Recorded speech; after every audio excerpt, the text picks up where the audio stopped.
នេះមិនសូវមានអ្នកឆ្លាក់ទេតែនៅស្រុកខ្មែរហ្នឹងទឹកខ្ញុំជាបុគ្គលទី1ឆ្លាក់ពីភ្លុកយកមកដាក់ផ្ទះភ្លុកបុរាណរបស់ខ្មែរយូរភ្លុកបរមបុរាណភ្លុកពិសេសភ្លុកនឹងសង្គ្រាមរឿងកូរសមុទ្រទឹកដោះ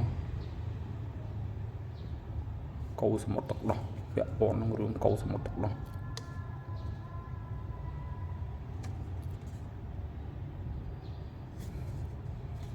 សំខាន់ខ្ជាក់គ្រប់ណាខ្ជាក់ទាំងអស់នៅរីរបាំនៅលើនោះក៏ខ្ជាក់ចេញពីកូរសមុទ្រទឹកដោះនោះដែរ